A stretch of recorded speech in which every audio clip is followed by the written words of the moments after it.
You are now tuned to BS3 Network. BS3 Network, changing the way you watch TV. It's Queen3 King. It's Queen3 and King. It's Queen3 and King. Queen3 and King, we the team, it's going down. We the talk of the town, it's going down. We royalty, wear our crowns, it's going down. Tune in now, it's going down. Queen3 and King, we the team, it's going down. We the talk of the town, it's going down. We royalty, wear our crowns, it's going down. Tune in now, it's going down. It's Queen3 and King on BS3 Network. Welcome to another episode of Queen3 and King. I'm your host, King Dog. Trying to get this music right. I wish I had a producer. But I'm still in contract negotiations with BS3 and Ben Trey Suttereth III, the gentleman who put the BS in BS3 Network. I don't care what they got going on in Israel. I don't care what they got going on in Ukraine. We got to eat over here. Fine ahead. I need my money. We're going to play hardball. All right, gentlemen, how y'all doing today? Doing good, man. Good. Doing good. We're back with another episode of Daddy Issues, our series, looking at daddy issues from a male perspective. We have three members of our all-star panel. I don't consider myself that all-star panel. I'm just the moderator, mediator, facilitator, whatever Ada you can get, Ada. We got Eddie Kane in the building, also known as the Profane Prophet. Talk to me. Pastor, how you, sir? Glad to have you back, man. Glad to be back, man. Hey, just glad to be on here. Excited about the conversation again that we've been having, the continuation of it, and sure enough, happy to see old comedian Yogi up there back as well. Yes, sir. Yes, sir. You're back on the panel, man. Yes, sir. Speaking of comedian Yogi, we'll go there next and talk to him. How are you doing, sir?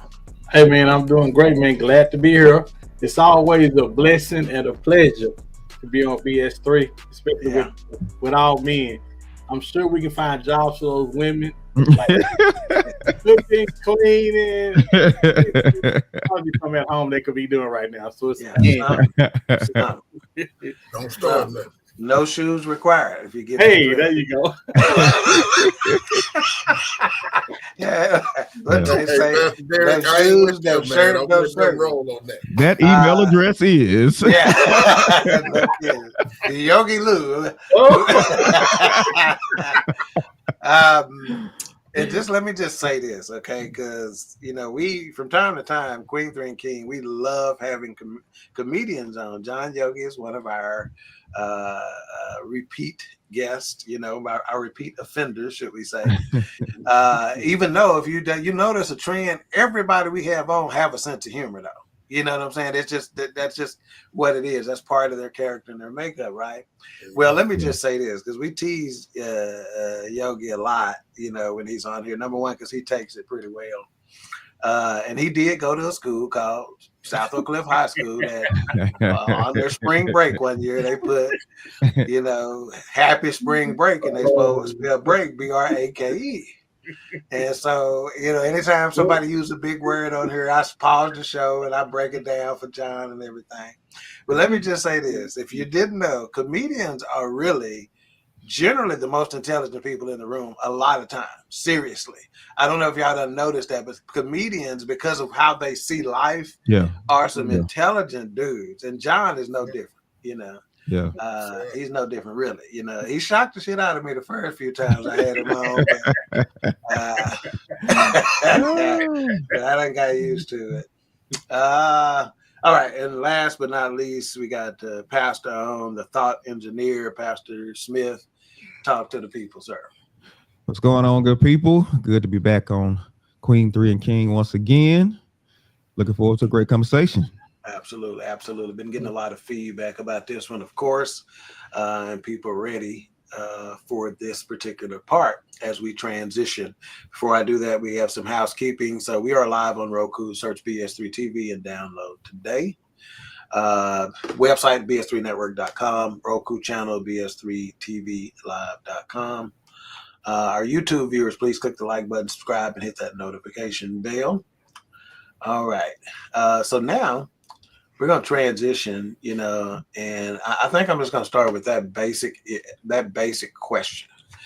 We've been talking about daddy issues and some of the impacts that it has and what some of it looks like and things of that nature in terms of trying to understand this issue. Because again, early on when you hear the term daddy issues, we all thought about it from the female perspective. That's what you hear all the time, the young female that's got daddy issues as a result, picking. And hey, Pastor, we might need to dig into that one. We just letting the world have that topic, the daddy issues, and think that they eating it properly. But we probably still got some stuff we need to be doing on that, right? But anyway, we've been talking about it from the male perspective instead of that female that's being taken advantage of perspective because of her daddy issues, right? And that's probably putting it simply. But now we want to transition into the revival of men impacted by daddy issues. So I'll just start with that. Pastor Smith, we'll start with you on that. How do we transition from the conversation, from the identification, and I think Pastor Harper might have used that word, redirection and revival of men impacted by daddy issues? We'll go to you first, then we'll go to John, and then we'll let Pastor Harper wrap that up. First thing, we just got to get guys committed to fulfill that role as daddy, as father. And I think you're seeing an upswing in it now. I think as it goes with the narrative is still out there, but there are so many guys who are stepping up, so many guys who are not neglecting their kids. They're showing up. They want their kids, because you have the generation that didn't grow up with the fathers in the home. And so now that generation is grown and they're like, I don't want my kids to grow up without me in the house. And so you have a lot more men stepping up. I think the narrative is still dominating at this time, and it's going to take some time to undo it. But I think it just takes men who are, emotionally intelligent, determined, and just wise about decisions that they make. Right on. As men, we can't be spreading our seed everywhere. We can't do it. And because that relationship between the father and the mother, that's a critical relationship, and it's about making sure you choose well. And I don't think a lot of people actually think about that, man. Once we get past the recreation of sex, because that's what we treat it as, recreation. Yeah. And understand anything powerful enough to bring a whole life into this world should not be taken lightly. Wow, man. You need a license for everything else. Anything else that's important, you need a license for it, right? Yeah, that's right. And so to operate something that's dangerous, you need a license. That's right. Hey, sex is dangerous. That's right, man. And you're supposed to have a license to operate it. And let me just say, we know what that license is. Yeah. But we just don't, culturally, we don't value that license. Right, that's right. But we reap the consequences. Mm-hmm. So I think guys are kind of waking up to it, but it hasn't progressed enough to where we can, outrun the narrative just yet. Yeah, that's good. Yeah, what do they say? 23 chromosomes from your mama, 23 from your dad. And if you're not paying attention, sometime you're 23, that 3 a little crooked. Hey, man, Henry VIII kept killing his wives and all that type of stuff, man. And it was his fault he couldn't have a son. You know what I'm saying? He didn't think about it. He didn't know that. Yeah, he didn't know it was on him, but he blaming them for not being able to have a son, and it was on him the whole time. So yeah, we play a part. We definitely play a part. That's a good point, man. I hadn't necessarily thought about it that way. John, talk to me. I think before we can actually really heal, man, the society has to become accepting of men in the relationships, men and fathers. Right now, man, everything it's a fight, it's a push, it's a battle. And unfortunately, we're not going to stay where we're not wanted or where we don't feel needed. Now, you can go and do everything within. You don't need me. If you got it, then you get it. So the narrative has to be changed where we are more where we can implement the fathers and daddies back into the houses, and the dynamic needs to change with moms so they can, because a lot of people have gotten used to, it's funny. My wife runs the house like I'm not in it, even though I'm in it. And every now and then I have to say, hey, I got it. I got it. And it's the same. But and I believe it's so easy for women to do that. And the excuse has been, well, he's not there. Well, so what are we doing to adjust and adapt when he is there? We have to make it to where it's welcoming and inviting to where that man will want to be there. Because again, I can't say this enough. We're not going to stay where we're not wanted or we feel need. Right. And let me piggyback on that. The confused mind does nothing. So if you're confusing that individual, he's likely going to do nothing. He's going to stand or sit confused. Before we go to Pastor on that, let's just give a shout out to Ben. He goes, good evening, fellas. Looking forward to the conversation. All right, Pastor Harper, how do we transition to the redirection and revival of men impacted by daddy issues? I think we just got a huge cultural lesson, right, on a dude with daddy issues that got exposed with the whole Kendrick and Drake beef, right? We saw a young man that had been affected by the influence that his father had on him. His father was there in the picture, but in his lyrics I brought up once before, he said, like, I'm trying to show the waves, this is no cap. You sold me up the river, but I rolled back. You put me on a road without a road map. I ain't trying to make no song. These are cold facts, right?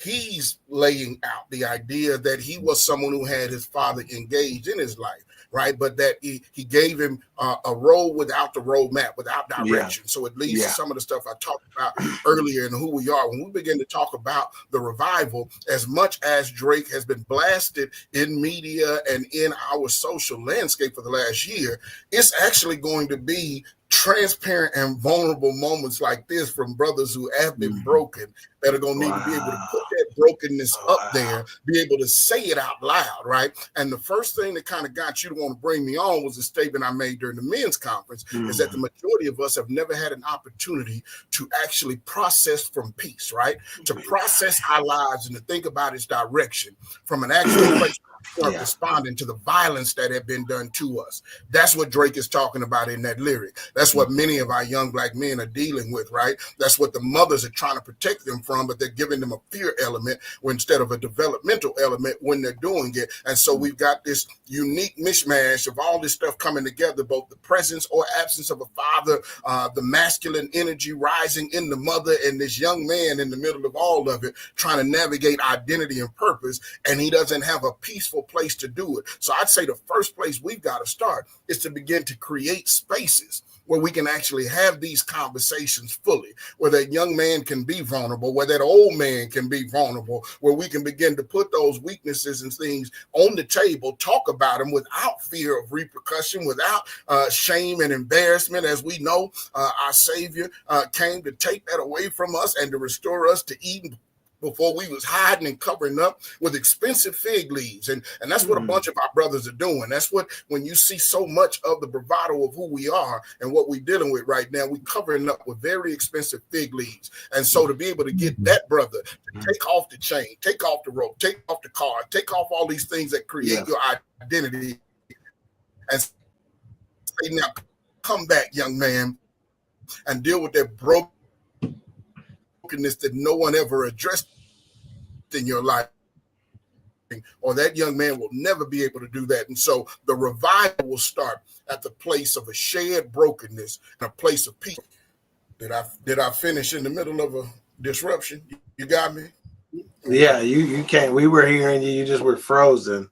So you're a little staticky, but I think we got it for the most part.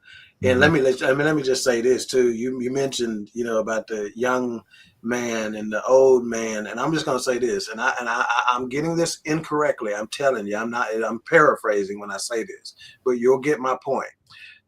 There's a saying out there that the old man who does not listen to the young man will be jilted. He'll be slow amongst his peers. right? And Pastor, you may be able to clean that up for me. He's going to be behind in terms of his peers. If an old man does not listen to a young man, and if a young man does not listen to an old man's counsel, he's not going to be as respected amongst his peers. So the point is that we need to be listening to each, that we both have value. There is a saying out there that an old man for counsel and a young man for war. But we better be listening. And then something hit me when you were talking too, is that I wonder, remember, we went from absenteeism for a lot of, again, we can talk about how we got there. Was it system created with the welfare system and all that, right? We went from absenteeism. Did we move into a phase unknowingly where we just accepted presence regardless of whether that presence was any good at all? It was just like we went from absenteeism. Now that we got them here, everybody shut up. So they stay. Amen. And we accepted subpar. Just a fresh start. Anybody want to? Well, but they got but the misconception about men being in the houses is that we know how to be fathers and leaders, and we don't. We have to learn. We have to have mentors. We got to have a community. Right. We got to have people that can teach us. The misconception, and me and Derek talk about this often, man. Oftentimes when we get married, we don't know nothing. And we don't have sense enough to try to connect with people that can teach us stuff, man. Too many times the women are like, I'm following you as you follow Jesus. Well, Jesus is all I got. Jesus is all I have to follow him because I don't know nothing else. So for so many times, man, I think we get it right.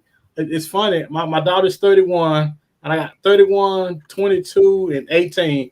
And I believe I was 3 different people when I parented all of those, because I was in 3 different phases of my life, and I was learning how to parent differently with all of them. So, and again, I think as fathers, we should be learning. We should be. Often we don't get it right the first time. And the only way we know that is we have to be trying to learn. We have to get closer to Christ, and we have to be trying to learn.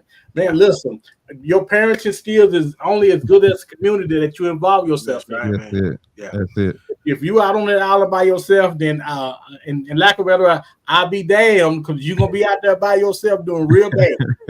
Because we need people. We need people. That, for some strange reason, we feel like we don't, but we need people. And I think that whole thing of, if I ask for help, I'm weak. Sometimes you got to reserve just to be weak.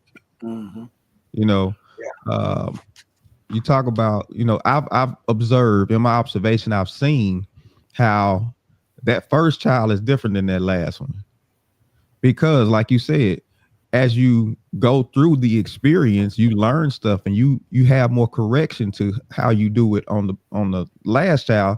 That first one held together with duct tape and glue, but the last child is a little bit more put together, because if you really love your children, you are learning at the whole time, right? But like you said, you do need somebody who's gone down that road. This is an experiential type situation, right? You need people who have actually done it to go back and tell you, or at least give you some insight of what the experience is like, because it's fresh, it's to you, it's new to you. All you have is what people tell you, but at least you can respond instead of reacting. We respond out of training. Reacting is when you haven't been trained or haven't been told, right?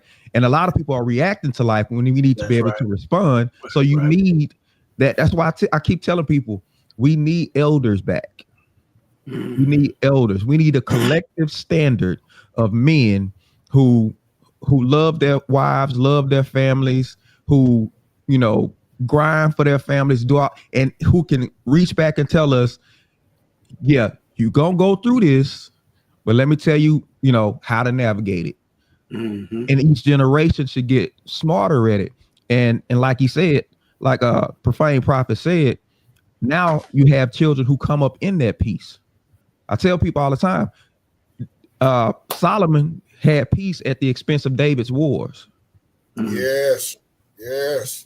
That's how Solomon experienced peace. Solomon could be that wise, and he could have that luxury because David fought the battles. And as men, especially if you are the first one in your family to dig your heels in the ground and say, not on my watch, understand you got battles to fight. And you got to reserve that. You just got to fight them. You got to fight the fight. You got to fight it. And God will back you. He will back you and give you the wisdom and give you the strength you need to make sure you subdue everything that you need to subdue so that your son, they come up in that peace. Yeah. Wow, man. Wow. You mentioned weakness and us being okay with it. And I think the beginning of understanding that and becoming okay with it, because it was a scripture for me, and that was 2 Corinthians 12 and 9 and 10, you know, for my power is made strength perfect in your weakness. So I promise you, I got okay with my weakness. At some point, the Lord talked to me about my weaknesses and being okay with it. And once I was okay with it, he goes, now that you're okay with it, leave it alone. Concentrate on your strengths and get better at those, because that's something you can control. You can't control your weaknesses. I can. Leave your weaknesses to me. Get better at your strengths. And I'll take care of your weaknesses. But weaknesses are necessary, man. Pastor Harper, did you have anything to add on that before I just let us look at a video real quick and see where that may take us? No. Well, I love where we're beginning the thought process at, because when you think about it from the standpoint of revival, right? We think about revival through the biblical communal standpoint, and we have to take off Western lenses to really think about it, because what we have over here now isn't really revival, and we haven't seen many revivals. Revivals were built around spaces that were intentionally communal, that also had the application side of it. We were rites of passage type people. We were storytellers. We were folks that walked with our children. It was all in the tribe. These things were there. We see this littered throughout the scripture, but because we have a hermeneutic that's been given to us by people who were comfortable being separate, right? We have now mismatched those things together, and we're struggling to restore what was already there and put it back in. There's already an ancient way inside of the faith that many of us know, the faith of Christ, to be able to restore these practices, but we've got to rediscover it how God originally taught it, and not how they changed the lens so we can see it a different direction. We're doing that. We rediscover not only the ancient nature of our faith, but also the ancient nature and traditions of our people that we came from, that we've been disconnected from. Right.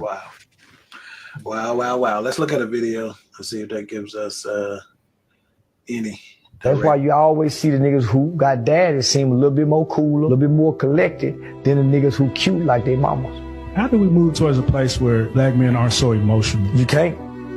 You can't, homie, because the only way you can not be emotional is you have to have a father who teaches you and trains your emotion. Other than that, your mama, you have to be emotional, because that's the only time your mother whoops you. You got no spankings when your mother was calm and not emotional. So that's why you're emotional. You were disciplined with emotions. You weren't disciplined with logical rules to follow. You got spanked when you were frustrated. You didn't get spanked calmly and taught why you were being spanked. So you can't undo this, homie. What's done now, we can't undo this. We'll be dead and gone before we see a new group of men that don't respond like us. As a black man, what can I instill in a young black boy to make sure that he doesn't respond with emotion? Treat his mother right and train your child's emotions. So it means you have to spend time with your son. You gotta spend a lot of time with your son. He gonna be the cool nigga who friends follow him because he cool like his daddy. They gonna be cute like they mama, where they dress, where they look, but he gonna be cool like his daddy. Wow. I listened to that a few times and it hit different, man. Yeah. Any thoughts? Feel free to jump in on that one. One of my biggest things, man, is the fingernail polish with guys. And in all seriousness, I understand now. For a long time, I didn't really understand, but if a boy is being raised by his mom, he can't help but mimic some of the things that she do. He can't help but. If you keep going through generations and generations of it, more and more of what she does is going to rub off on him. Because it didn't get to our generation, the kids behind us has got to them. Because I'm like, how in the world is that cool? Well, that's what they've gotten used to. They've gotten used to seeing mom do more and more stuff. Yeah. And because they have, that's what they're doing for the life of me. When I see it, I'm like, wow, how? But God just said, hey, man, how could they miss it? The men wasn't there. Nobody was there to say no, son. Nobody was there to be that example. Because great examples leave clues. And if there are no clues for those young men to follow and go by, they can't help but do what mom do. They can't help but be emotional. They can't help but be erratic. They can't help but spaz out because there are no examples. We don't have enough examples of what men are or what real men are, actually. Yeah. You have to be aware of the influence of environment. And like he said, that we're trained by our mother's emotions. I found myself shutting down when I got upset or something like that. That's what I saw my mama do. You know, a bill she can't pay. She didn't sit down and say, okay, what did she cried in front of me. I tell single mothers all the time with sons, I say, do not be crying and stuff in front of him. I say, because inside of that boy is a potential man. And everything in him wants to rescue you. That's right. But he's limited in his stature.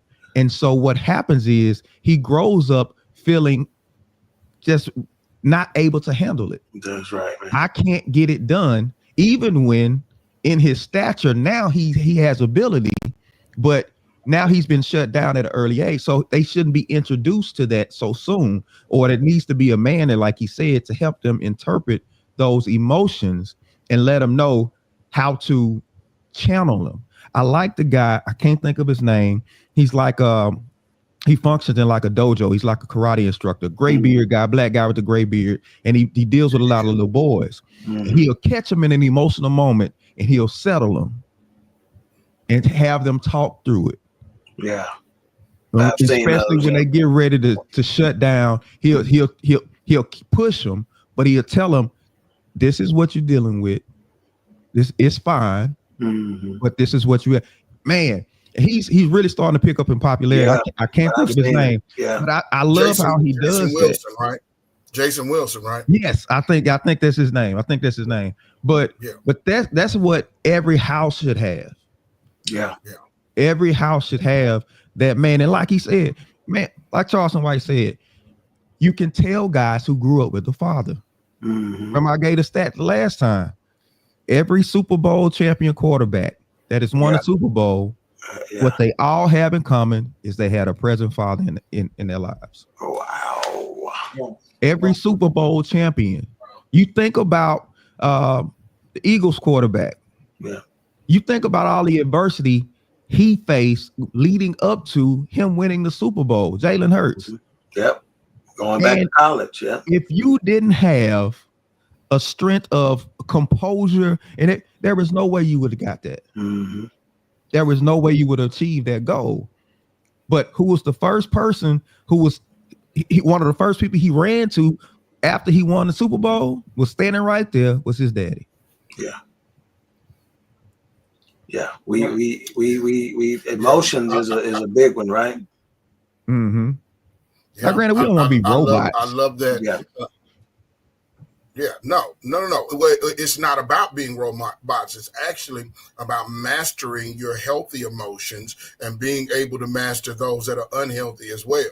So what you're talking about, even that, what we're celebrating in that moment is his and every other fella that's been in that situation, ability to now sit in calm when it's actually chaotic all around you. From the time that ball hikes and the trenches get engaged and everybody's giving full out, is chaos. And you got 2.5 to 3 seconds to be able to find your target, deliver the ball downfield, put touch on it, all of those things. Mind has to be, back to the beginning, in a place of peace in the middle of all that chaos. The Bible said he'd give us peace that surpasses all understanding. But this is a training thing. And the only way you can train, and this is where mothers are unable to do it, you got to be put in the situation. Chaos. You got to be in the middle of those times, and only a father can give that to a young man. A mother is going to fearfully protect him, hold him in, draw him in, whereas that daddy is going to be just like that young man that was helping his son down those steps. Don't be scared of it. You got to engage. There's one more step. He's in his ear. He's coaching him, and he's letting him know, I see more in you than you see in yourself. And I'm also here to safeguard you while you're learning to operate in the chaos, because you know you've always got me to get your back just in case something falls short. there is a special place that God has for a man to operate in his family. But we now are existing on the second generation where this has not only been decentralized, but it has actually been demonized openly. And we continue to have our young people living in a space where they don't see the value of a man. I was watching a video online, and it went back to a recording like back in the 70s. It was some white guy. He was interviewing all these young African-American women, and they were all talking about, in response to welfare systems and all this, the idea that they didn't need a man. And you had 5 women in the room, and all of them had children, and they were all talking about the idea of not needing a man. This is 50 years worth of systematic degradation of what we look like in that space, right? And so now 50 years of young men that have been trained by their mother and shaped by their mother and those effeminate traits and actions and all that goes along with them. And so the pivot or the reset has to be one that allows for vulnerable men to come forth and say, there's something missing on the inside of me. I have a fatal flaw and a weakness because of the absence of that male voice and the absence of the confidence that came with it. And they got to be vulnerable enough and have a space that they feel is safe enough to be able to open up, so we can begin to help them be transformed by the renewing of their mind and get their peace back, which is what they're missing. They're missing that peace, and they're missing that peace because they missed the preparation. Yeah. Wow. You know, that's key, because we didn't have the luxury to learn and make mistakes in safety. That's good. We didn't learn in safety. We didn't grow up in that safety, and it is damaging because there's a certain level of dog you got to have in you to take on life. Boy, you better say that again. But your dog been chained up so long. Hey, it can't be no chihuahua either. I'm telling you right now. Man. You gotta have some pit bulls or some Rottweiler or some Doberman Pinscher or something. Our dog has been chained up so much that he off the leash now. He don't know, he can't move beyond that point. And so we're trying to overcome barriers that are in our mind now. And so, you know, they talk about, you know, men mature slower than women, and women's brains develop faster and all this. And they say it to kind of downplay men, but they don't understand how smart God is. Because there's a level of just, I hate to say it, you got to be stupid to a point to really take on life. Right. Think about the recklessness that young men have. Yeah. It's by design. It's just misused because God said, I need you to be kind of off your rocker a little bit to take the risk you need to take. So when you get later on in life, you're settled. Wow.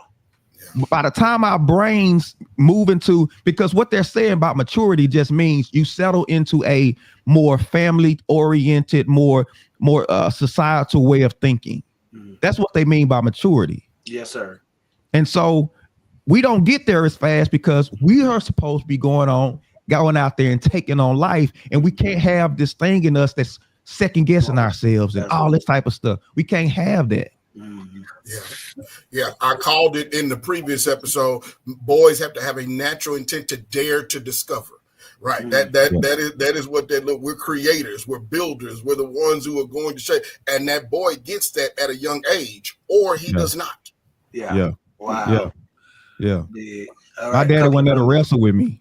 Yeah. He didn't wrestle with me. Right. Yeah. I'm right there with you, man. And that can make you timid when you engage in your first battles. You know what I'm saying? You gained confidence while you was wrestling with him. Right. You know what I'm saying? Right. Or you engage in battles that you think you can win that are inappropriate. You follow me? That's it. All right. A couple of comments. Nickel Slick. You got to say that slow in the mud. Nickel Slick said, "Good evening, fellas. What's up, Keisha?" And being earlier said, "Wow, didn't know that, Derek. Can't remember which of the great points you made that he was talking about." And I think he said his dad coached him too. I believe maybe that karate guy. But Jalen Hurts. Okay. I thought he was talking about the karate guy, and I was going to get on Pastor Smith with as good of information as he's delivering. You can tell he don't really know karate because he calls it karate. Anybody who know karate good, we say karate. We say karate all day long. It's you know he can't do karate. They didn't have no more Saturday morning kung fu by the time. I tell people all the time, you want to know whether to be scared of somebody. I know my tiger style. How did they say it? How did they say it? If he said karate, don't mess with that boy. All right, and then Nigga Slick says, I never told anyone that lied, bro, Pastor Profane. I need a man. Bump that. Right on. So in talking about the emotions of it, it kind of leads me into a couple of different questions. One of them I think is kind of answered that way, but if y'all want to add something to this, let's say it. Again, we're moving into the transition of redirecting and revival, right? So personal healing and self-awareness aspect of it. What are some signs that you're still carrying unhealed wounds from your father or father figure? Or we could also add to that, or being raised by your mother, solely by your mother, right? Is that kind of question, right? And one of them, based on that other video, was emotional outbursts. Don't we all as men notice when a dude is reacting emotionally and it doesn't look right, and we're looking at each other like, do y'all see what I see? Or throwing a tantrum. Or you throwing tantrums. Yeah. Because men don't. One of the things I was trying to explain to my son, men don't throw tantrums. Yeah. When we're not having our way, we don't stomp and be mad, because that's not what men do. Yeah, that's right. That's right. And when dudes are into it, and one of them call it bitch ass, he's saying you got some tendencies that you're showing here that's a little emotional, The youngster today and say he a little zesty. Yeah. A little zesty. Yeah. And I think I've heard it sassy, right? You sassy, I heard that. But here's the danger in that. It's because we are males. You get a male with emotional. Ooh, that's right. That's a dangerous combination. That's right. And this is why you have the level of violence you have in our neighborhoods. Somebody looked at you crazy, so you want to kill him? Like, what are we doing? Somebody said something cross to you or something. What are we doing? Nobody have nothing beyond the moment that they're trying to maintain, or they're trying to keep themselves, set for.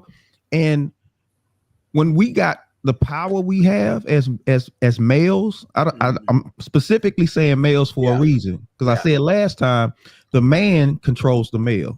Yeah. This is why we have to become men, so that we can control a male, because the male has to be controlled, because that power, if not controlled, is dangerous and people get hurt. Yeah, man. Yeah, man. Yeah, that's good. That's a different way to put that one. And again, I'm glad that Pastor Harper and Pastor Smith both talked about the robotic part of it. Like, we're not saying, like when we talk about emotions, we're not saying you're not going to have them, right? We're just saying you got to control them, And we're also saying you can't be led by them. Yes. That's right. That's what separates us from women. Right. Because women are led by them, we're not supposed to be. Yeah. And when we find, and there's nothing worse to a woman than being married to a man that's led by his emotions. Yeah. Okay? She can't cry because he's crying. Right. Wait a minute, that was my turn. You cried last time. That's not worse. So tell me this: how is she supposed to navigate through that? He's just as sensitive as she is. I heard this before. Somebody breaking the house, both of y'all can get beat up. Right. He telling her to go get it. She telling you there is a place for everything, and God has men specifically like that for a reason. Yeah. Normally, when we get into marriages, is when we figure out, when you're dealing with somebody else, is when you figure out all your shortcomings. Yes. Because can nobody tell you about yourself like your wife can. Right. Oh, really? Miss, you this, you that, you do this. Yeah. I was trying to get my I needed my somebody that knew me better than me. So my doctor said, bring your wife. I was like, no, I don't want to. I don't want about going to tell everything. Yeah. We got in there. She knew stuff about me that I didn't know, and which is a blessing and a curse, because now you have somebody holding you accountable for some of the unmen-like things that you're doing, and now we have to change them. That's it. Yeah. Yeah, that's right. Pastor Harper, you're about to say something on this emotion. Because he froze. He may, Yeah.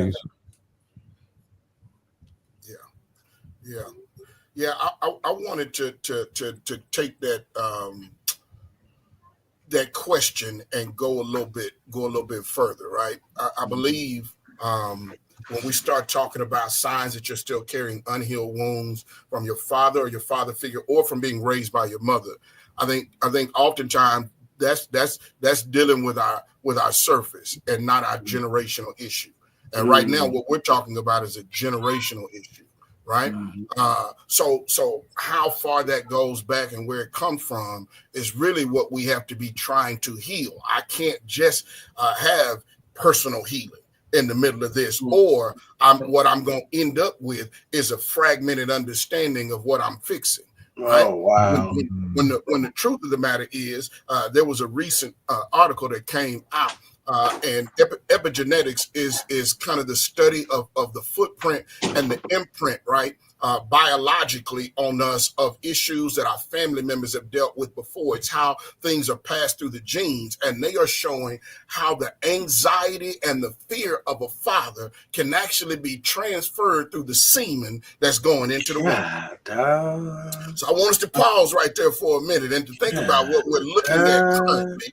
The absence of the fathers are those who have been shaped through the wrong type of father themselves, who gave this away. This now 70% big group that we dealing with that have been raised without these fathers now systematically and generationally. And I want you to think about all that fear that's now rolling downhill. If we're thinking personal healing and just personal care, then we ain't even scratching the surface on this issue. This is the genesis of a conversation that I pray has us really begin to explore what it looks like to heal as a community. Because to really touch those boys, it's going to take group therapy more so than just individual, right? Because many of them are followers now. They're not leaders. So the idea that you're going to pull them out and be able to get them to stand up on their own and then be able to reintegrate back into that, it's going to draw them right back in. We're going to have to deal with bulks of them at the same time, helping to reorient them towards a story where they can regain that power, regain that peace, regain that purpose that was missing from the fact that they weren't prepared, right? And over-coddled by mama. And we're going to do it through a strengthening mechanism, not just one that tears them down. So the delicacy of surgery, and this is where, a knife, you need a precision scalpel. And we're talking about the same way we're dealing with generational brokenness. We're going to have to look at this through a 30-year lens for generational repair, because ain't no healing finna come out of the immediate. These are conversations that will hopefully lead to action, that action lead to organization, that organization lead to energy, and that energy create a movement, right? But this is just the beginning of it. And the broader we open up that conversation, the more people can really begin to, two things, it could be overwhelming, right, to think about it that way, how bad it is, or it can be comforting, right? And I lean toward the comforting, because oftentimes the shame that we're dealing with is because we think in our situation is the one that's all jacked up. No, if you can look at it broadly and see that, no, we all jacked up. There's a little bit of comfort in that allows me to let down my guard and begin to go into a space where hopefully I can begin to heal from a place of peace, right? God showed me that, man. You're right on time with that one, man. God showed me the fact that it takes several of us. So, we all have this thought as men, we all say we want to just go get one. If we can just save one, if I can just make a difference for one, and so many times I've tried to go grab that one and I failed. I missed him. I'm like, man, I thought I had him. We had a good conversation. I gave him my number. I followed up with him, and I still I didn't grab him like I wanted to, but we had this situation where I was asked to go speak at this high school for this behavioral class with one of my buddies I went to high school and played sports with and stuff like that. And after that, this young man reached out to us, and needed some help. And we put basically 3 or 4 of us came together and we got him what he needed. And he accomplished what he needed to accomplish, which, he completed his ASVAB and got accepted to the military. And he said to us, he says, now I have options. For an 18-year-old trouble kid to say that, man, to break you down like a $3 rifle. You understand what I'm saying, man? He said, now I got options. And so we immediately set up phase 2. I said, hey, now we need to get together to talk about what we're going to do when he falls. And we need to talk to him about it. All 4 of us that had something to do with him getting what he needed, because we had one person go get a practice test. We had another person make a call. We had another person go deliver it. It took 4 or 5 of us to get done what needed to get done. I said, all of us need to be there so we can walk him through what his next step's going to look like, because he's going to fall. We don't want to undo everything that we've done because he gets to one crossroads and can't cross it. We need to let him know these are the resources you have when you get there. That's it. Right. Guess what, Pastor? Here I'm finna break you down, Hart. We told him we're gonna go meet at Chili's. Guess what he said? I ain't never been to Chili's. Wow. Wow. No. Oh wow. They out there. I ain't never been to Chili's. That's and you think you can look in yourself in the mirror and think you can complain and feel sorry for yourself for what you got going on. And this joker ain't even never been to somewhere where we consider it as simple.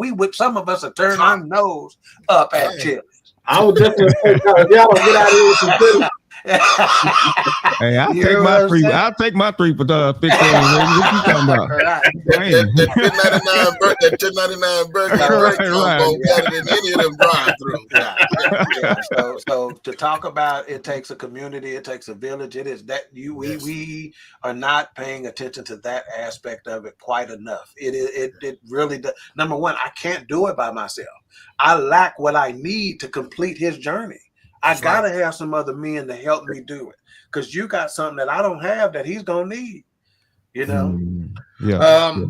Can I follow up real quick? Yeah, definitely. Let me just give a shout out to April Showers, then I'll turn it over to you. April Showers Network says hello, everyone. Hey, appreciate you, April. Haven't seen you in a while. Thank you for your support. Go ahead, Pastor. And this will be very brief, because I love that you pointed that out and brought up that situation. I was introduced to a concept a few years ago called open table. I don't know if either one of you guys has ever heard of it. And it's a social work model.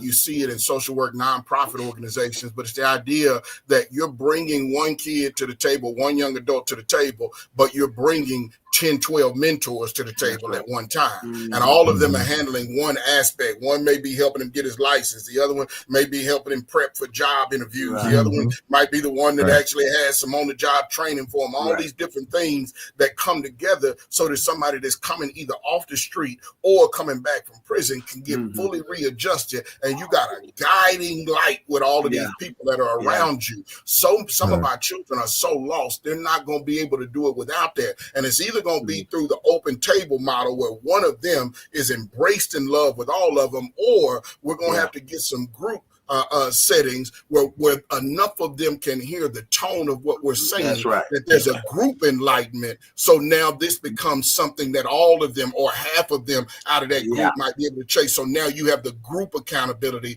that comes along with that as well. If you don't have that group to circle around them, you're going to have their peer group that's equally motivated to walk with them as well. Yeah, love it, man. Love it. Let's see where I'm gonna go here.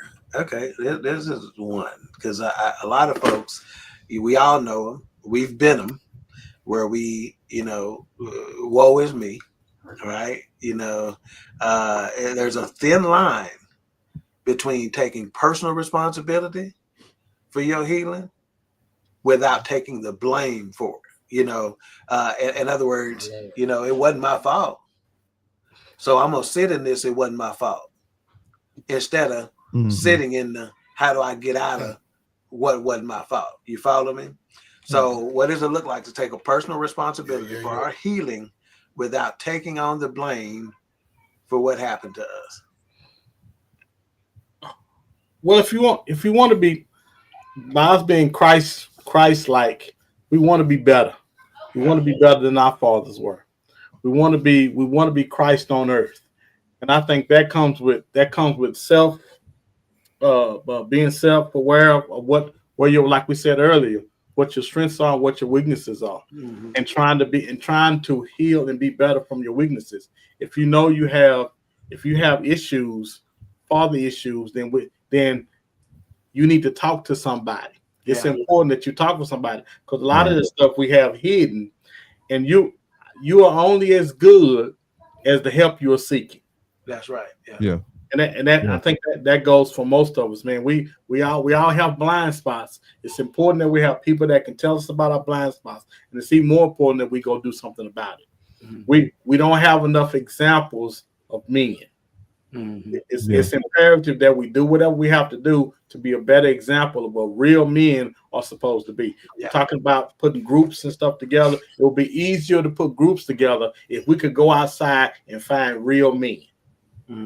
But because you gotta put an ad out, you gotta put a newspaper clipping out. Where the real men come, they should be everywhere. Right. They should be everywhere. Yeah. Because they ain't at the dating things where the women at. So it's somewhere. Boy, is that the truth? Is that the truth? But let me say this. When we talk about taking personal responsibility, it may not be my fault I'm here, but I'm here. Yeah. So how do I fix what's here? A lot of times we don't understand. Typically, the next generation is correcting issues that the first generation had. That's just how it goes, right? And as you begin to deal with here, you got to have some level of sympathy or empathy for the person you want to blame, because the older you get, you're going to understand. That's good. Wow, so this is what they were dealing with. This is good. And so you may not understand right now, but you will understand later.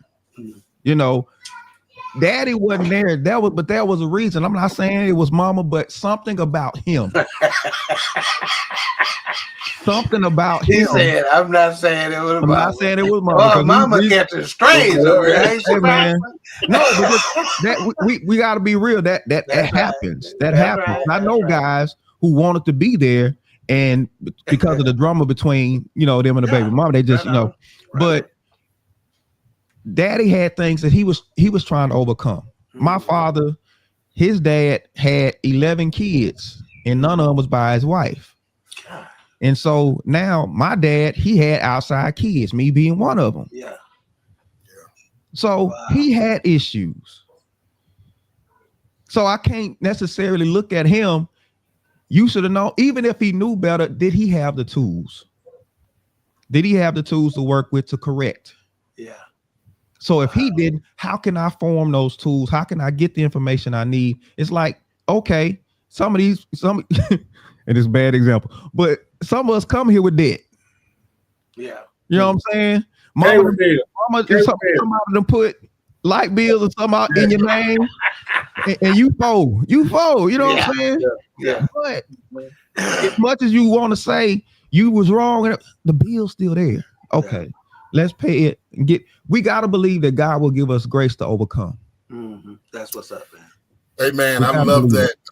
Yeah, but so I keep stressing, broadening the picture, right? And because intergenerational healing, it really has to be the conversation that we're having. When we look in the Bible, we see them talk about the God of Abraham, Isaac, and Jacob, right? We know that Abram was the one who journeyed with God initially, but his sons reap the generational benefit, right? And in some places, the generational chaos from his mistakes as he was learning to walk and become a man who was journeying in faith as well. So when I look up, right, and I look at all this stuff to get passed down, I got to begin to think about the fact that I'm the product of Alton, Lynn the first, and now I'm Lynn the second. There's a third also down there as well. All of this keep going. And the truth is what you just said, Pastor Derek. My grandfather was a whoremonger. he was the definition of Papa was a Rolling Stone, right? he had 3 families in the neighborhood. You know what I'm saying? My daddy and them used to walk around the corner, and they would blackmail him into making them give him the ride, or they was gonna go back and tell my grandpa. You know what I'm saying? This is their relationship with their father when they were coming up. You understand what I'm saying? So fast forward. They, because of the authority that had been robbed in their relationship the generation previous, I not only inherited the sins of my father, but I inherited the fact that from the beginning, I was already questioning his authority as well.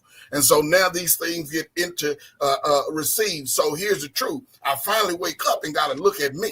And I can't look at daddy no more, because now I'm looking at him and I see who he had for a father. And I'm looking generationally and I'm seeing the brokenness that was there. And so it can no longer be his fault.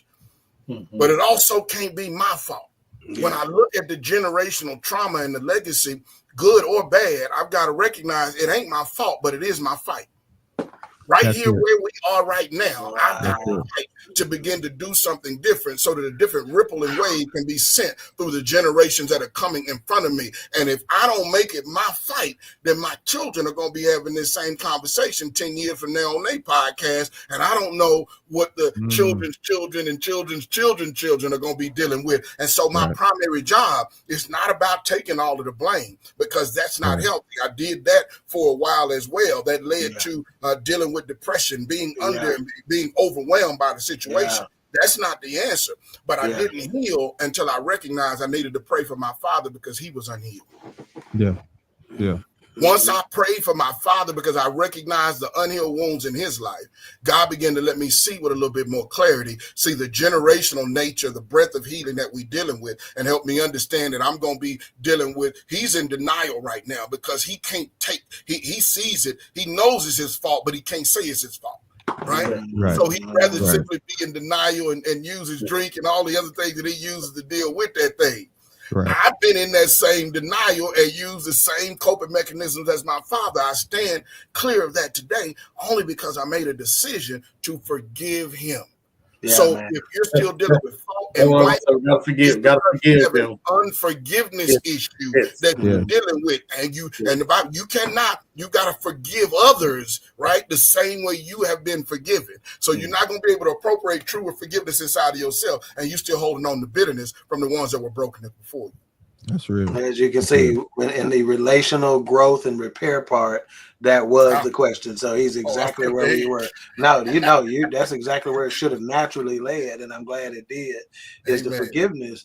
But one aspect that I don't want to miss in this is where you said I didn't heal until I recognized, right?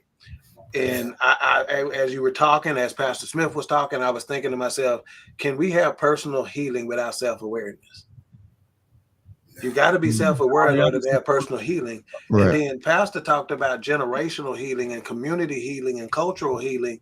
Can we have that without some semblance of a personal healing? You follow what I'm saying? If you're not healthy enough to go into that, you got to reconcile something within yourself as to why you are where you are, in order for you to contribute mightily to the cultural or the generational. If not, you're going to be messed up trying to, you follow me? You know, you're going to be incomplete. You're going to be in a situation where you're not adding value to that, that healing, you know, that communal healing, that cultural healing, that generational healing.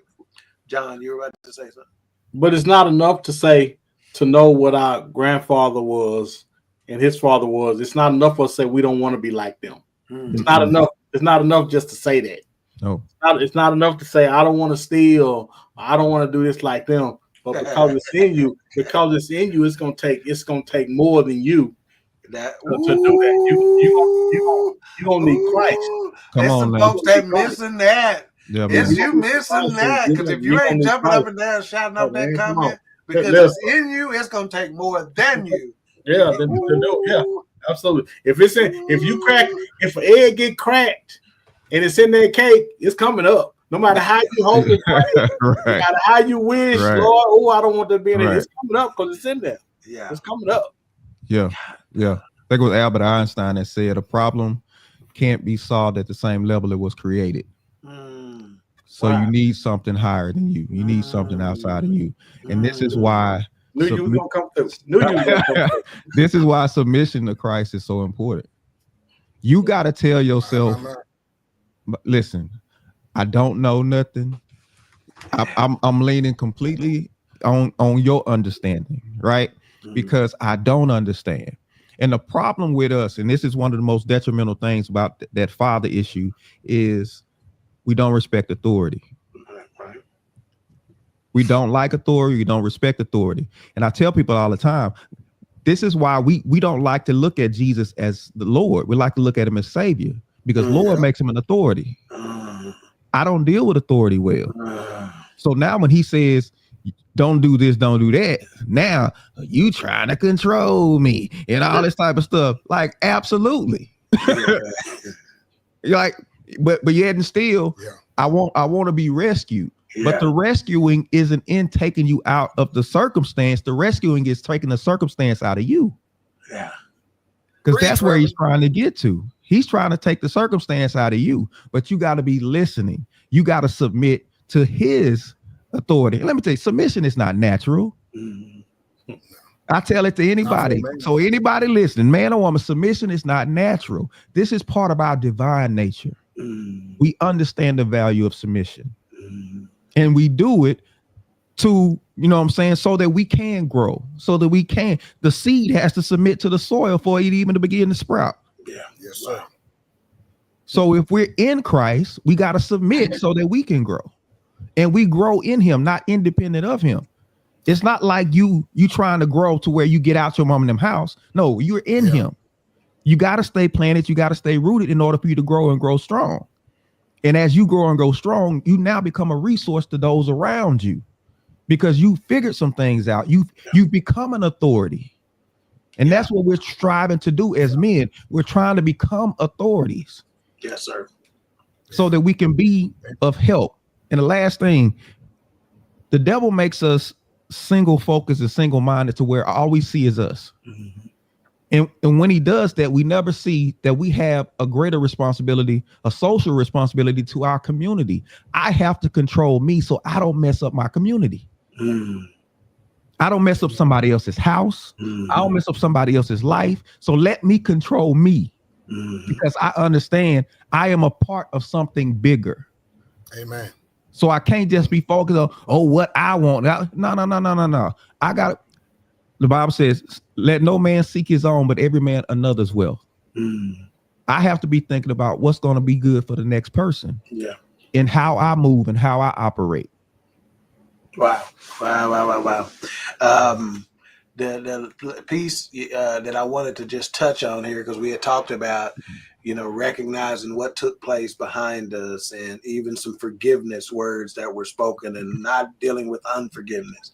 Well, when I hear the word forgiveness and unforgiveness, one of the things that I know a lot of people struggle with is the person they're trying to forgive's participation.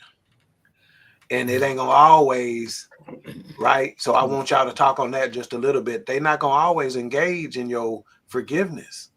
You forgiving them, they could care less whether you forgive them or not. So let's talk to people who, we say unavailable or unwilling. Sometimes the person they need to forgive is dead and they don't know how to forgive somebody who ain't walking around. You follow me? So talk a little bit about forgiveness when it comes to somebody that may be unavailable or unwilling to even engage. Well, even if they're walking around, I understand the struggle. It has really nothing to do with them. It's all about you. If you forgive them in their heart, we got to allow God to do the rest. Because people would never, listen to me now, never do how you want them to do. Right. People will never be as sorry as you want them to be. Right. People will never be, they never. Yeah. Right. You done did all this and you, whoa, what you doing? I need more. I want soap opera sorry. I want crying on the floor. No, you're not gonna. James, I'm sorry. because ultimately it's not about you and them anyway. As much as it is, it's not about you and them. When God becomes your father, when God becomes your everything, it has more to do with you and him than you and them. That's right? it. That's it. But if you can get forgiveness in your heart, now you actually really good. It don't really matter because I believe God is calling you to be an example to them of what should be done, and not for you to run to him and say you should apologize. Because I'm telling you, my dad act like he could care less about how mad you was at him or how you felt. He act like he could care less. Yeah. Until he died, he act like he could care less. So me being mad at him and wishing this on and that on, he was going on about his merry way, skipping and tripping to doing the same thing he had been doing. Yeah. It wasn't my responsibility to make him sorry. It was my responsibility to show him the way. Wow. But you think about that, like you said, your daddy went on. As a man now, knowing what you know, do you believe he had any? He may not have outwardly showed it, but that inward regret. You think he had it? I do believe he had it, but it was important at the time that I wasn't looking for. I didn't want to see it. I didn't have to see it. God has me in the place where, son, I got you, because and I have to be in that place with God because I didn't have a dad to lean on. Now this is my father. You got me, Lord. Okay. All right. So I need you to forgive me, Lord. But Lord, it's hard. He act like you don't care. And Lord, no, son. It's important. It's important for the next generation that you forgive me your heart because you got seeds that need to see you being the man you're supposed to be. Right. Yeah. I think you just touched on a pivot point, Doc, because many of the individuals who end up growing up with daddy issues in the home end up having daddy issues with God, right? Oh, so absolutely. because of that rebellion and that inability to submit to authority that Pastor Derek talked about, you end up. God is a God who is loving, but who is also vengeful, right? And he is holy. He has demands that come along with him. And as you said, oftentimes we are all in for the Savior, but we are rejecting the Lord. And the Lord is where the healing actually comes in at. And so because I have a daddy issue here on earth with my biological father, and I never learned how to submit to order and reason and direction and logic and someone who had my best interest in protection and provision in hand. So I felt safe with them. I felt like I could come from a place of peace with them. Oftentimes the Bible actually says we are at enmity with God. We end up coming into the relationship where we are actually in a posture where we're ready to box with God. And so here he is saving us, and many of us, when it comes down to those internal thoughts, those internal traumas, the internal pains, all of that stuff that he really want to get to, we end up putting up blockades and barriers, and so we don't let him get to those. And so the idea that I'm going to now forgive my father is one of those blockades. I did it. I'm going to now forgive that person that did something to me. And so while John was divinely touched, Doc, and God put him in the right place from the beginning, I did not end up in your spot, right? I ended up wanting to understand why my father never stepped up and changed my situation for me. And it took me years of battling, asking that same question to realize that it was not his action I needed to deal with. It was my reaction that I needed to deal with. And in turn, everything that we're talking about right now, when you start talking about steps toward personal healing, is about taking control of your reactions. Every one of those emotional movements that are shaped by that trauma and that pain that you feel. And as long as that individual still has the ability to throw you off on your divine walk, then that's something that's an unhealed wound. That's something that's got to be submitted. And I don't care who it is, whether it's your daddy, whether it's your mama, whether it's your kids, or whether it's your wife. You know what I'm saying? That they can still get you to the point to where they deflect you from your divine walk. Then that is an unforgiveness issue. That's something you got to lay before the altar. That's an unhealed emotional wound or pattern or thing that developed from your trauma that is still holding you down today. And it's going to keep you from that healing that you really want to be able to get to, because healing is a journey. It's like the blooming onion, Doc, at Outback Steakhouse. It's layers to that thing, Doc. It's all up in the cracks and the crevices to be able to really get down in there. So until that onion is wide open, Doc, and for most of us, we just start on the edge. We're not ready to open that onion all the way up. Till that onion is wide open. that healing is something we'll continue to struggle with. So their action is not as important as your reaction. So I have to forgive for me, not for them. That's good. Let me say this. You, Pastor Harper, you done been around me enough to where you've been present for what I call these divine revelations that the Lord give me, right? And he just give me another one, right? That I didn't look at submission like this. I've never looked at it like this. He just gave me a picture of it. And there is no success without submission. In any walk of life, there is no success without submission. And I just thought about this group of people I have in my life, males and females, and the ones who are comfortable with submission are more successful than the ones that are not. The ones that are not have been struggling month in, month out, year in, year out. They are struggling with submission and they are struggling with life. Until just now, did he say there is no success without submission? Yes. Male, female, boy, girl, it don't matter. What walk of life, it don't matter what career path, it don't matter what field, it don't matter what. There's no success without submission. That's it. Can I piggyback? And it'll be quick. I promise. That's what this about. Because it is no success without submission, because submission is to his sovereignty. Right? The very thing that we're trying to get back to operate from a place of peace and be able to grow is the sovereignty he gave us from the beginning. He said, I made you in my image and my likeness, and it was good. I gave you a sovereignty in your fear and through life and trauma and all of those things. You gave away that sovereignty. So when you give away your emotional reactions, when you give away and let everybody else control you, you are giving away the very sovereignty that God gave you. And so when I submit to him again, I submit first to his sovereignty, right? And recognize that all things are working together for the good to them who love God. That's right. Called according to his purpose. But when I submit to his sovereignty, he begins to restore my sovereignty. And so there's a power that is restored in the middle of that. And so he said, the Apostle Paul said it this way. He says, when you are weak, then I am strong, right? And so it is in my submission, my weakness, that the strength of God is able to show up in me in the first place. And but to get comfortable with that when you come from a broken father relationship can be difficult. So we've got to begin to let these brothers know, I'm not trying to take your power. I'm trying to restore your power. Trying to give it, absolutely. Yeah, absolutely. That's so powerful right there. Absolutely. And knowing what to submit to. See, folks get talking about submission, and we've submitted to.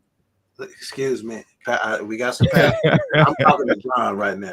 We got submitted to some bullshit. You understand what I'm saying? Yes. We done submitted to some bullshit in life. So it's understanding what to submit to. That's it. That's it. Not so. Hey, look here, man. When I say, I tell people all the time that shows like this, man, it seems like we trying to talk to other folks. Shit, this for me, man. I don't care if y'all like it or not. Hell, I don't care if y'all like it or not. I didn't realize that I needed to forgive my daddy until he came up. I'm like, I just something, man. I just put it in the room and went on past it. And said, I just assumed that I had, but I don't think I've ever dealt with that until it was said on the show. See, we've heard it on TV shows and things of that nature where a therapist talks about how you will block something out of your past. And it has to be all dramatic. It's got to be, because I was beat, I was raped, I was all this other kind of stuff, right? Sometimes it's little stuff like that we block out and don't even know we done blocked it out. See, we blamed it on my mom. Me and my brothers blamed my mom. She was the one that was present, so she got the brunt of all of our frustration. Where we gave our dad a pass for the most part. Yeah. Wow. Very real, Doc. Wow. Isn't it? My wife struggled with the same thing. She didn't even know she had given her father a pass, but I would always be like, your mama was the one that was there and you ride her continuously. but your daddy literally walked away, and I will never hear you say a bad word about him, because when she got older, they began to restore the relationship. But the thing that me and her talked about is that she never measured the impact of his absence. And she said she never measured it because she got used to measuring the impact of male absence, period. She wasn't measuring any absence of any male. And that's part of what we're dealing with this generational issue we're talking about as well. I'm careful because what Pastor said was a dangerous statement to make to his wife, but you got to be bold. Remember, he said you got to be off your rocker to be able to attack this like Pastor. He's off his rocker to tell his wife. Yeah, I was beginning to notice the dismissal of the male presence in her family. Oh, so we've had some very deep conversations. Even her uncle, who was a breadwinner, earner, raised his kids, raised foster kids. There was a lens because of the women that had to step up and take on those masculine features that automatically diminished the men that were around, even some of them that were doing great work. And so what you end up doing is I'm not processing the good ones or the bad ones, right? In that situation, as much as seeing men through the lens of their deficit. Mm-hmm. Wow. Yeah. So them was tough conversations. I ain't gonna lie. You gotta have your mind made up. It's detrimental to us because it lowers the expectations for ourselves. We should have high expectations for us. And that's typically what a man does. A father is going to come in, he's going to have high expectations for you. Because even when you don't feel like it, he's still pushing. That's right. Because it's not about who you are right now, but it's about who you're becoming. And he knows that. He talked about how fathers prepare you for outside the house. They prepare you for life that's coming. That's right, man. That's hey. He's looking at, man, he need to know this. Let me teach him. Right. Because he knows what's coming and he knows he wants to prepare you. And so when we hit those points and we feel unprepared, it's easy to start placing blame. Oh my God. How many women's voices did I just hear? He's 8. Yeah. It don't matter. He's 7. He's just 9. Yeah. Because we're not, go all the way we're up not to teaching from we're not parenting from that what's happening today. I gotta tell y'all this. I gotta tell y'all this. Yes, so I got so I'm over my in-law's house. Right? My mom, my wife's people. No, it's only one. Yeah, we know what in-law means, John. Go ahead. Well, I gotta say because it was my sister. You know, black folks take the long way around. Because I gotta set it up for you. Pastor off because they need time to drink that beer, so they gonna go and make the story stretch so we can get to the beer. Come on, man. I need to say this. Look at him. So I'm over there. So one of the kids is acting a fool. Yeah. And I snatch him up. Yeah. Because that's what the men do. She called me and told me and said, hey, listen, I know you call yourself the disciplinary of the family, but that's not what we're not doing that no more. I'm gonna be disciplinary of my son. And I thought to myself, I say, it take a village to raise these kids now. Yeah. That's that boy. At some point, that boy gonna be too big for you to say anything to him. Yeah, man. His daddy. Yeah. And I just it's funny because I was like, I couldn't believe it, but that's the world we living in today. Where they think they don't need men to do it. That type of image is out there quite a bit. And they bring us a mess and expect us to fix it after they created the mess. That's what's gonna happen because that's what's gonna happen. After they created the mess. And I keep telling people, see, everybody wants to be rescued. Everybody wants to be shielded. Yeah. But nobody wants to be instructed. The first point of protection is instruction.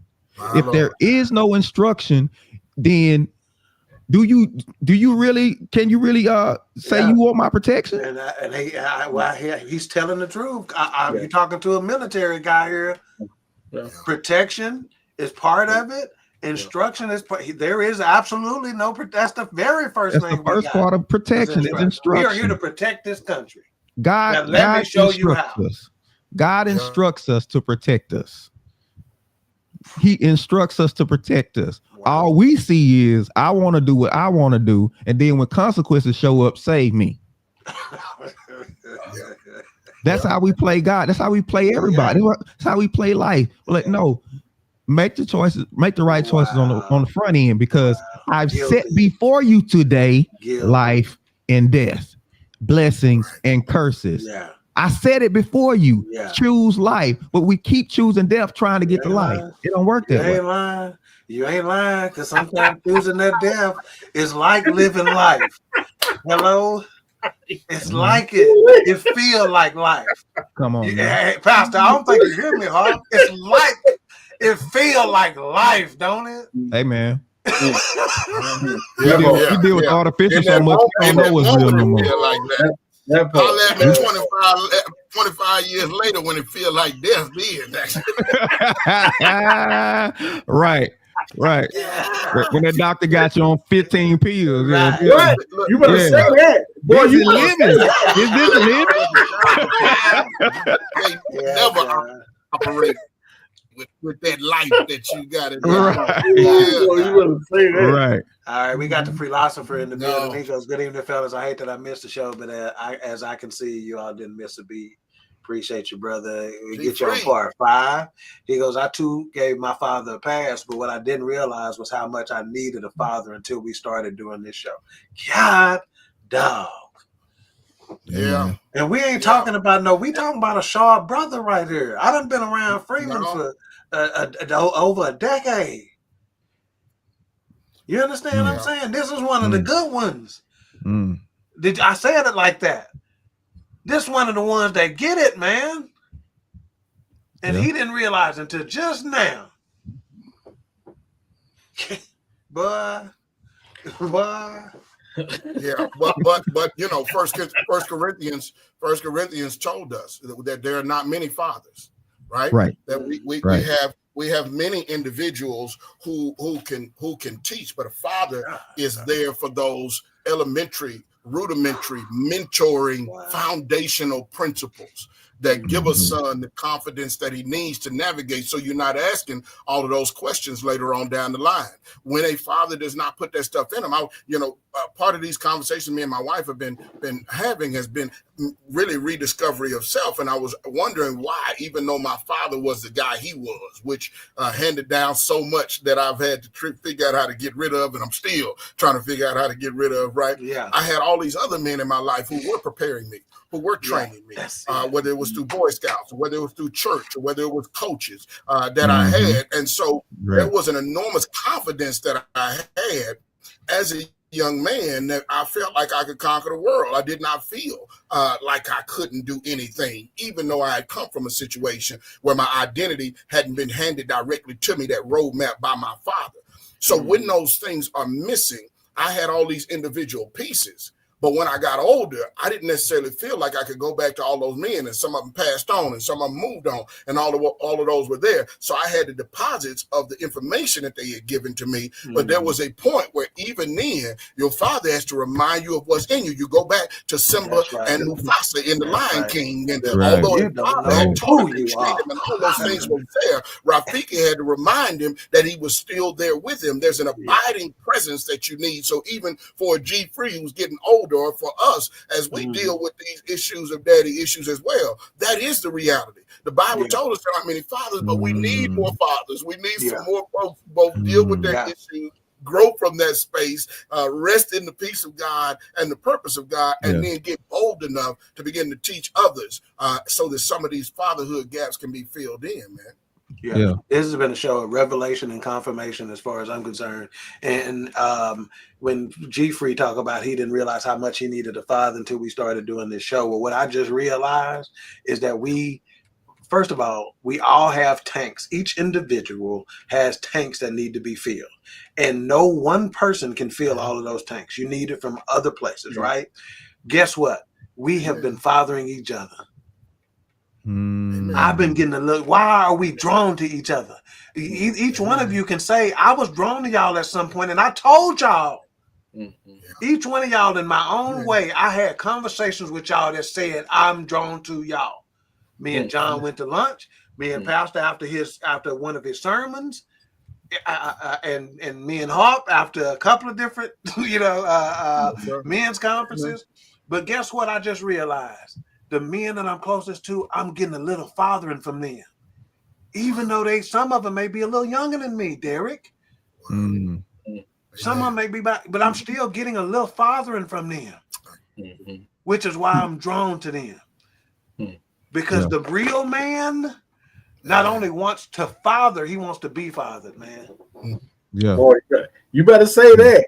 You better say that, boy, because until my daddy died and I was still waiting to be fathered, I was still waiting on him like that kid waiting for the school bus outside for the fun to father me. What kind of cigarettes you go out and get, John? Yeah. But I got the Cool King filthy shorts. I'll be back. But I think it is important for us to understand. Did he pack that thing? That's what my dad is. It's important for us to understand we can't, and I think it's been said, we can't get so wrapped up in what we didn't have that we miss what we have. That's right, man. Because a lot of times God will place men in your path to give you what you missed. But if you so hung up on the one who didn't give it to you, you will miss where God is trying to get it to you. So strong, man. So strong. So strong. That's big, man. But it's a lot of brothers still hung there, though, Pastor Derek, for real. They are. Yeah. They are. G. Free, the philosopher, says absolutely a real man requires fatherhood to lead and be led. 100. I promise you, I've been trying to stop this show for 25 minutes and 27 seconds.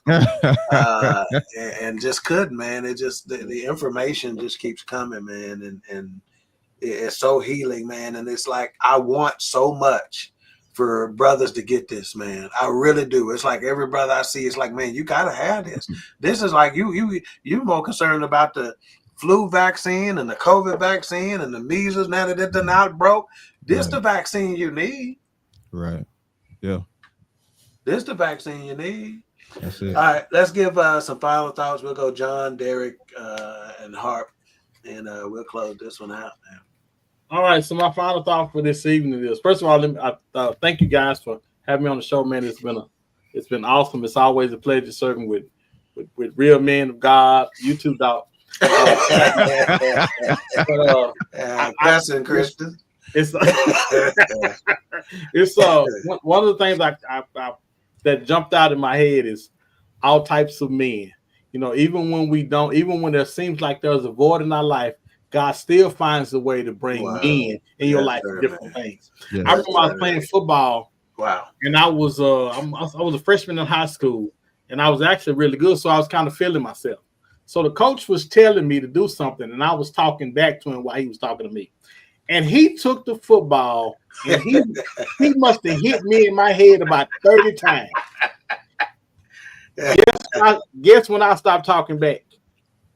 I was cured. I was cured after 30 years. I was cured from talking back. See, God knew just what I needed when I needed it, and God always gave us what we needed. Yes, even when we thought we were falling short, when we thought it wasn't going to be on the God always gave what we need. That comes to fathering, mothering, or whatever it is. That's true, man. That's good. Right, that's my final thought. All right, Pastor Smith. If you know the thing about Dr. Tony Evans, you know he's a great storyteller. And he told a story one time about a man who was working at home in his office, but he had his son there, and his son was becoming a big distraction. His son wanted to play. He didn't have time to play. So he came up with the idea, let me give him something to keep him busy so I can get some work done. So he rips a page out of a magazine, and it's a picture of the world. And so he tears the picture up into small pieces, hands it to his son, and tells his son, go back and put this together. And when you put it together, come back, we can play. To his surprise, his son came back faster than he thought he could actually do. He thought that would keep him busy for a while. He came back and he hands it to his dad, said, Dad, I fixed it. I finished it. And he looking at it, he's like, how did you do this so fast? And the son reached and grabbed the paper and he flipped it on the other side. And on the other side was a picture of a man. And he said, I just put the man back together. And he said, when you put the man back together, the world comes back together. Oh, wow. They ain't gonna hit him like that. Oh my goodness! Courtesy of Dr. Evans, by the way. That's my final thought. That's a good one to quote. That's a good one to quote, Doc, right there, Doc, especially when we talk about the model of manhood. But you know, and I love it because when you put the picture together, you put the man back together. So you online with what I was wanting to say. When you begin this journey of rebuild, it's important that you have a picture that you're chasing, right? And God is gracious to us in that he has painted pictures all throughout the biblical text of what a righteous man looks like. And although I'm far from it, I begin to ingest that and be transformed by the renewing of my mind. As I ingest his word, I can meditate on his word. I can pause and think about that word, and I can begin to put in action plans to move forward in that word.